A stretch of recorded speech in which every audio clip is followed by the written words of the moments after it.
Hello friends, welcome to my YouTube channel. In this video we are going to cover class 6 NCERT book of history. Chapter 1 What, Where, How and When. ये जो chapter है इसको start किया गया है एक question के through. एक लड़की है जिसका नाम राशिदा है, उसका एक क्वेश्चन है। राशिदा जो है वो न्यूज़पेपर पढ़ रही है। सडनली जो है उसका नज़र एक हेडलाइन पे पड़ता है जिस पे लिखा है 100 ईयर्स अगो, 100 साल पहले। वो सोचती है कि इतने सालों पहले क्या हुआ था, ये हम कैसे जान सकते हैं। हमारा जो नेक्स्ट टॉपिक है वो है फाइंडिंग आउट व्हाट हैपेंड। कल क्या हुआ था, आज क्या हो रहा है, कुछ टाइम पहले क्या हुआ था, इसको हम बहुत इजीली जान सकते हैं रेडियो, टेलीविज़न, न्यूज़पेपर के थ्रू। एक साल पहले भी क्या हुआ था इसके बारे में भी हम जान सकते हैं किसी इंसान जो उस समय वहाँ पे मौजूद था, जिसको उसके बारे में याद है, उससे पूछकर। लेकिन हज़ारों साल पहले, बहुत लंबे समय पहले क्या हुआ था इसके बारे में हम कैसे जानेंगे। तो इस चैप्टर में हमें यही देखना है कि हमें हमारे पास्ट के बारे में कैसे पता चलता है। अब जो हमारा टॉपिक है वो है what can we know about the past. हम पास्ट के बारे में क्या जान सकते हैं। तो हमारे पास्ट में बहुत सारी चीज़ें हैं जानने के लिए, जैसे कि उस टाइम के लोग क्या खाते थे, कैसे कपड़े पहनते थे, कैसे घरों में रहते थे, उनका लाइफ स्टाइल क्या था। इवन जो है हम हंटर्स के बारे में जान सकते हैं, herders, farmers, rulers, merchant, priest, craft person, artist, musicians, scientist, इन सब लोगों के बारे में भी हम जान सकते हैं।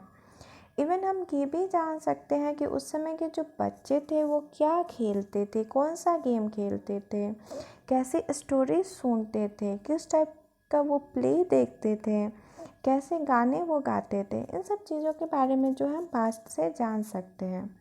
अब हमारा जो नेक्स्ट टॉपिक है वो है वेयर डिड पीपल लिव। लोग रहते कहाँ थे। तो यहाँ पे दिया कि find out river Narmada. River Narmada के बैंक पे जो है उस टाइम बहुत सारे लोग रहते थे 100,000 ईयर्स अगो। वहाँ पे जो अर्लीस्ट पीपल थे, स्किल गैदरर्स, जो कि खाना जो है गैदर करते थे, ये लोग वहाँ पे बैंक ऑफ नर्मदा रिवर पे रहते थे। उन्हें जो उनका सराउंडिंग जो इन्वायरमेंट था उसका नॉलेज उनको बहुत अच्छा था। और वो जो है अपना खाना जो है जंगल से कलेक्ट करते थे। जंगल में जो पौधे होते थे उसके रूट्स, फ्रूट्स और भी अदर्स पार्ट होते हैं बहुत सारे पौधों के, जिसको हम एज अ फूड कंज्यूम करते थे। तो ये लोग वैसे ही करते थे। और ये लोग जो है जानवर भी हंट करते थे, एनिमल्स को भी हंट करके खाते थे। अब जो नेक्स्ट पॉइंट है ये है कि जो ये सुलेमाइन और किरथार हिल्स का जो एरिया है, यहाँ पे जो मेन और वुमेन ने क्रॉप ग्रो करना शुरू किया 800 ईयर्स अगो। और इन्होंने जो सबसे पहला क्रॉप ग्रो किया वो था व्हीट एंड बार्ली को इन्होंने ग्रो करना शुरू किया। साथ ही में इन्होंने एनिमल रेयरिंग, पशुपालन भी शुरू किया, जैसे कि सीप, गोट एंड कैटल। और ये लोग जो है गांव में रहते थे। अब यहाँ पे दिया हुआ है गारो हिल्स और off to the north east और Vindhya in the central India. यहाँ के जो लोग थे, यहाँ पे जो लोग रहते थे, उन्होंने जो है कल्टीवेशन शुरू किया। एग्रीकल्चर अच्छा खासा यहाँ पे डेवलप हुआ। सबसे पहला जो राइस कल्टीवेशन, जो राइस ग्रो किया गया, वो विंध्यास के नॉर्थ में ग्रो किया गया। अब जो नेक्स्ट है वो इंदस और उसके ट्रिब्यूटरीज के बारे में है। जो इंदस रिवर और उसके ट्रिब्यूटरीज थे, ट्रिब्यूटरीज हम उसे कहते हैं जो स्मॉल रिवर्स जो लार्ज रिवर्स में जाके मिल जाती हैं, उन्हें ट्रिब्यूटरीज कहते हैं। तो इन रिवर्स, उनके ट्रिब्यूटरीज के बैंक पे जो है 4700 ईयर्स अगो, 4700 साल पहले जो है बहुत सारे सिटीज़ हुए जो कि इन रिवर्स के किनारे जो है फ्लोरिश किए, फले फूले। बाद में जो 2500 साल पहले, 2500 साल 2500 ईयर्स पहले जो है गंगा और उसके ट्रिब्यूटरी के किनारे भी बहुत सारे सिटीज़ डेवलप हुए। एंशियंट टाइम में जो है गंगा के साउथ में एक एरिया था जिसको हम उस टाइम मगध कहते थे, पर अभी ये बिहार में है। यहाँ के रूलर्स जो थे वो काफ़ी पावरफुल थे, काफ़ी शक्तिशाली थे, और उन्होंने एक बहुत बड़ा राज्य जो है इस्टेब्लिश कर लिया था। लार्ज किंगडम था इनका। इनका जो किंगडम था वो कंट्री के ऑलमोस्ट बहुत सारे पार्ट में फैल गया था। उस टाइम जो लोग थे वो सब कॉन्टिनेंट के एक हिस्से से दूसरे हिस्से तक जो है ट्रैवल करते थे।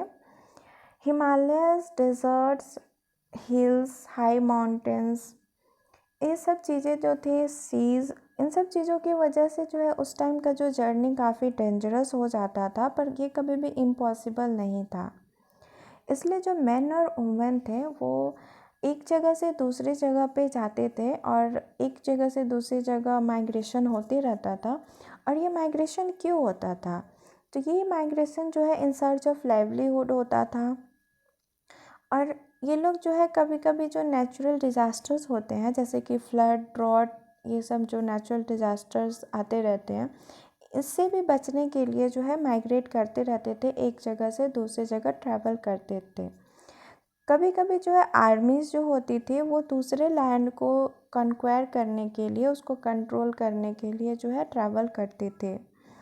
इसके अलावा जो मर्चेंट्स होते थे वो भी कभी ट्रैवल करते थे, कभी अपने शिप में तो कभी अपने ग्रुप में वो ट्रैवल करते थे। वो ट्रैवल करते थे अपने गुड्स को बेचने के लिए। उनके पास जो कीमती सामानें होती थी, जो वैल्यूएबल गुड्स होते थे, उसको वो एक जगह से दूसरी जगह पहुंचाने के लिए, उसका व्यापार करने के लिए वो ट्रैवल करते थे। कुछ जो रिलीजियस टीचर्स थे, जो धर्म गुरु होते थे, वो अपना ज्ञान बांटने के लिए, उनके पास जो भी नॉलेज थी, जो भी वो इंस्ट्रक्शन या जो भी एडवाइस होते थे, अपने जो भी शिक्षा देने के लिए जो है एक गांव से दूसरे गांव, एक कस्बे से दूसरे कस्बे, एक शहर से दूसरे शहर जो वो ट्रैवल करते थे, वहाँ रुकते थे, लोगों को शिक्षा देते थे, समझाते थे, और फिर जो है वो दूसरी जगह चले जाते थे। और कुछ लोग जो है एडवेंचर के लिए, नए नए चीज़ों के बारे में जानने के लिए भी ट्रैवल करते थे। वो काफ़ी एक्साइटेड होते थे नए चीज़ों को लेके, इसलिए भी वो ट्रैवल करते थे। और इस ट्रैवलिंग के वजह से जो है शेयरिंग ऑफ आइडियाज़ जो शुरू हो गया लोगों के बीच में, वो एक दूसरे से अपने आइडियाज़, अपने नॉलेज वगैरह शेयर करने पड़े। आज के टाइम में लोग ट्रैवल क्यों करते हैं? ऑब्वियस सी बात है, किसी काम से, कुछ लोग अपने ऑक्यूपेशन के लिए, कुछ लोग जॉब के लिए, कुछ लोग स्टडीज़ के लिए, डिफरेंट डिफरेंट रीज़न से जो है लोग ट्रैवल करते हैं एडवेंचर के लिए।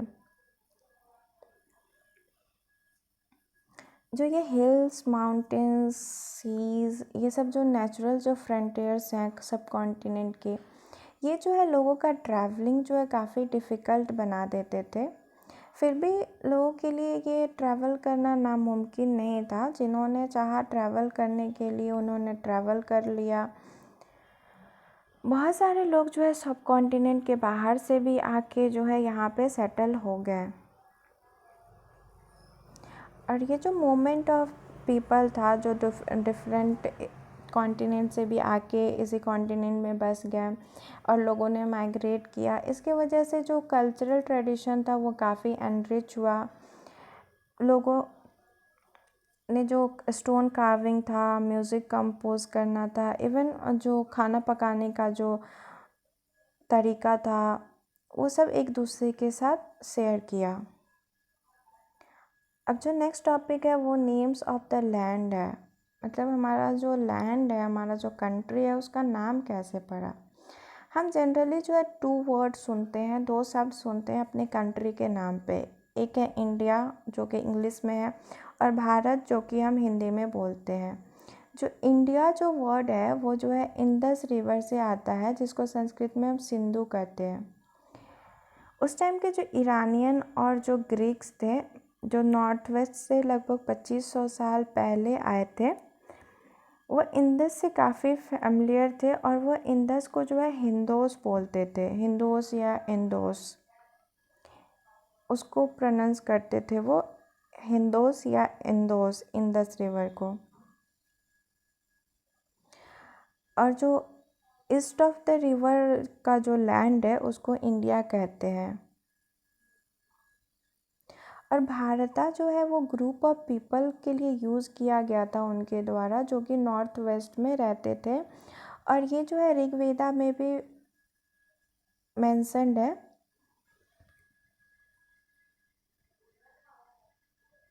और बाद में जो है इसको कंट्री के लिए यूज़ किया जाने लगा। जो नेक्स्ट टॉपिक है वो है finding out about the past. Past को हम कैसे पास्ट के बारे में जान सकते हैं? तो पास्ट को जानने के लिए हमारे पास बहुत सारे तरीके हैं। उनमें से एक तरीका जो है कि उस टाइम के जो भी बुक्स लिखे गए थे, जो बहुत पहले जो बुक्स लिखे गए थे, उनको हम पढ़ें और पास्ट के बारे में जानें। इसको जो हम मैन्युस्क्रिप्ट कहते हैं, बिकॉज़ ये जो बुक्स हैं उनको हाथों से लिखा जाता था। और हैंड रिटन बुक्स को, जिन बुक्स को हाथों से लिखा जाता है, उसको मैन्युस्क्रिप्ट कहते हैं। उस टाइम पे इतना डेवलप नहीं था, प्रिंटिंग प्रेस नहीं थे, तो उस समय के जो बुक्स होते थे वो हाथों से ही लिखे जाते थे। जो मनु है वो एक लैटिन वर्ड है जिसका मतलब है हैंड, इसीलिए मैन्युस्क्रिप्ट बोला जाता है।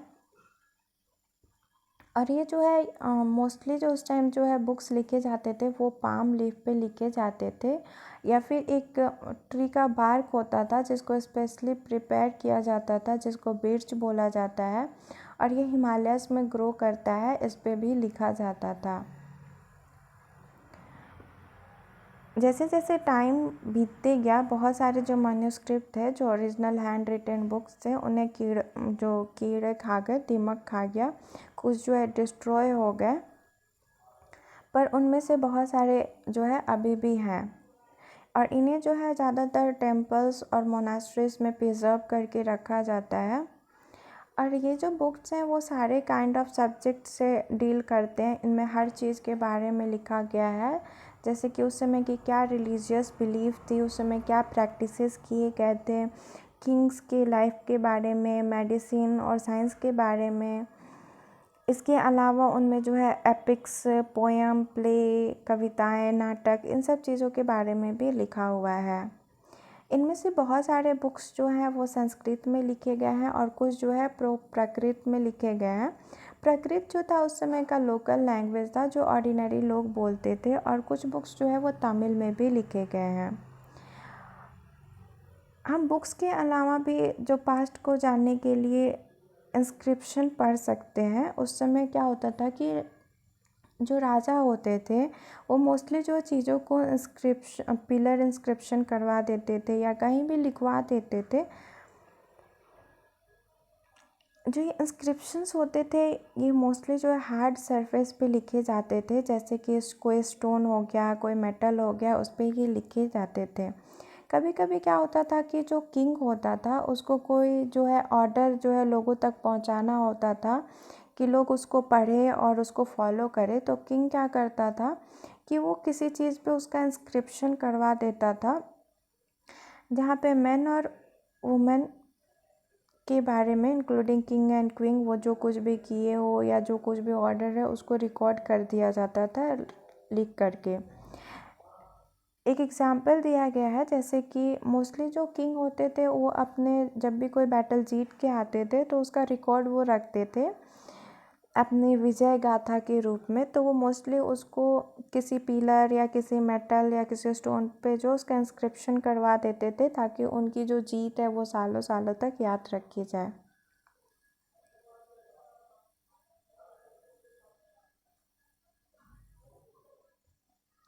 ऐसी बहुत सारी चीज़ें हैं जो पास्ट में बनाई गई थी जिनको हम आज पढ़ सकते हैं। जो लोग इन चीज़ों को, जो ये ऑब्जेक्ट्स हैं, जो इंस्क्रिप्शंस हैं, बुक्स हैं, इन चीज़ों के बारे में, जो पास्ट की चीज़ों के बारे में पढ़ते हैं, उनको हम आर्कियोलॉजिस्ट कहते हैं। और आर्कियोलॉजिस्ट जो है वो जो बिल्डिंग्स, जो स्टोन और ब्रिक्स के बने हैं, पेंटिंग, स्कल्पचर, इन सब के रिमेन्स को पढ़ते हैं और वो डिफरेंट डिफरेंट जगह को जो एक्सप्लोर करते हैं, एक्सकवेट करते हैं। एक्सकवेट का मतलब होता है खुदाई करना। और वो वहाँ से tools, weapons, pots, pans, ornaments, coins, इन सब चीज़ों को खुदाई करके जो भी चीज़ें वहाँ पे मिलती हैं उससे वो वहाँ की कल्चर, ट्रेडिशन, वहाँ के लोगों का जो भी लाइफ स्टाइल था उसके बारे में वो स्टडी करते हैं। कुछ चीज़ें जो है वो स्टोन की बनी होती है, कुछ बोन्स की भी बनी होती हैं, कुछ मिट्टी, पके हुए मिट्टी और मेटल के भी बने होते हैं। कुछ जो ऑब्जेक्ट्स है वो हार्ड इम्पेरिसेबल सब्सटेंस के भी बने होते हैं जो काफ़ी लॉन्ग टाइम तक सरवाइव कर जाते हैं। आर्कियोलॉजिस्ट जो है वो एनिमल के बोन्स को भी सर्च करते हैं, बर्ड्स, फिश, इन सब की भी बोन्स या रिमेन्स को सर्च करते हैं ताकि पता लग सके कि उस समय के लोग क्या खाते थे पास्ट में। प्लांट के जो रिमेन्स होते हैं वो बहुत लंबे समय तक सरवाइव नहीं कर पाते हैं। अगर उसके सीड्स और जो ग्रेन होते थे उसके सीड या जो प्लांट होती थी उसकी लकड़ी जो है वो जल गई हो तो वो कुछ टाइम तक जो उसके रिमेन्स होते थे वो सरवाइव करते थे, तो उसके थ्रू भी पता लगाया जा सकता था। हिस्टोरियंस जो कि स्कॉलर्स हैं जो पास्ट को पढ़ते थे वो ऑफन जो है इन वर्ड सोर्स को यूज़ करते थे ताकि इंफॉर्मेशन को फाइंड किया जा सके मैन्युस्क्रिप्ट से, इंस्क्रिप्शन से और आर्कियोलॉजी से।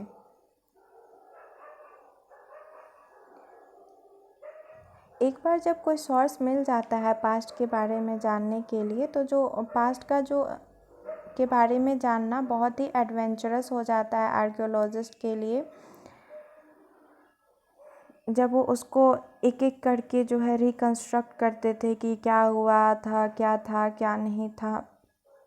जो हिस्टोरियंस और आर्कियोलॉजिस्ट हैं वो एक डिटेक्टिव की तरह हैं जो कि इन सारे रिसोर्सेज, क्लूज़ को जो है यूज़ करते हैं ताकि पास्ट के बारे में पता लगाया जा सके। वन पास्ट और मीनिंग, इसमें ये दिया गया है कि आप लोगों ने जो है बुक का नाम नोटिस किया होगा, आवर पास्ट। ये जो है पास्ट वर्ड जो यूज़ किया गया है ये प्लूरल फॉर्म में यूज़ किया गया है ताकि जो है मतलब जो भी ये बुक को पढ़ रहे हैं उनका अटेंशन जो है ड्रॉ किया जा सके डिफरेंट ग्रुप ऑफ पीपल का। ये बताया जा सके कि जो पास्ट था वो डिफरेंट ग्रुप ऑफ पीपल था, किसी एक ग्रुप का नहीं था। यहाँ पे एक एग्जांपल किया गया है कि जो हर्डर्स और फार्मर का जो लाइफ था वो डिफरेंट था, किंग और क्वीन के लाइफ से जो है डिफरेंट था। जो मर्चेंट का लाइफ था वो क्राफ्ट पर्सन के लाइफ से अलग था और भी आगे बहुत सारी चीज़ें हैं। ये चीज़ें जो है आज भी सच हैं कि लोग जो है वो डिफरेंट प्रैक्टिस, डिफरेंट कस्टम को फॉलो करते हैं different parts of the country में। एक एग्जांपल दिया गया है कि जो मोस्ट ऑफ द पीपल जो कि अंडमान आइलैंड में रहते हैं वो लोग जो है अपना खाना जो है फिशिंग, हंटिंग या फिर जंगल से जो भी फॉरेस्ट प्रोड्यूस होते हैं, फॉरेस्ट प्रोडक्ट, वहाँ से अपना खाना ये लेते हैं। और इनको जो है अगर उन लोगों से कंपेयर किया जाए जो कि सिटीज़ में रहते हैं तो सिटीज़ के जो लोग हैं वो अपना खाना जो है अलग फूड सप्लाई से लेते हैं, वो अलग फूड पे डिपेंड करते हैं। इसी टाइप का जो है डिफरेंस जो है वो पास्ट में भी एग्जिस्ट करता था। इसके अलावा डिफरेंट काइंड्स ऑफ कुछ अनदर काइंड ऑफ डिफरेंसेस भी है, जैसे कि कुछ किंग के बैटल जो वो लड़ते थे उसके बारे में हम बहुत कुछ जान पाते हैं क्योंकि उन्हें अपना जो है विक्ट्री का रिकॉर्ड रखने का शौक़ था। जनरली जो ऑर्डिनरी पीपल थे, hunters, fishing folk, gatherers, farmers और हर्डर, उन्होंने अपने रिकॉर्ड्स को नहीं रखा। क्यों? वो क्या करते थे, क्या नहीं करते थे।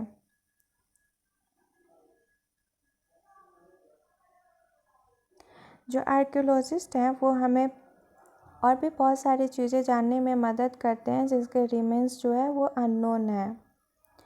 अब जो नेक्स्ट टॉपिक है वो है व्हाट डू डेट्स मीन। अगर कोई आपसे डेट पूछे तो आप मेंशन करेंगे किसी दिन के बारे में, किसी मंथ के बारे में या किसी ईयर के बारे में, जैसे कि 2000, 2020, अभी जो हम 2021 में है, तो हम कुछ इस टाइप से जो है मेंशन करते हैं। पर जो ये जो ईयर्स हैं जो हम काउंट करते हैं, इन्हें जनरली असाइन किया गया था जीसस क्राइस्ट के बर्थ से, जो कि फाउंडर ऑफ क्रिश्चियनिटी से। तो 2000 का मतलब है कि 2000 बर्थ ऑफ द क्राइस्ट के जन्म के 2 साल बाद, और BC का मतलब होता है कि उनके जन्म से पहले। यहाँ पे BC मतलब बिफोर क्राइस्ट जो है, ये बाद में ऐड कर दिया गया था। तो इस बुक में जो है हम जो डेट्स बैक हैं उसके बारे में हम पढ़ेंगे। सो यहाँ पे ये चैप्टर ख़त्म होता है। This is the end of this chapter. I hope आपको समझ में आया होगा। See you again in the next video. Till then take care, thank you. और अगर समझ में आ गया तो please like and subscribe this channel.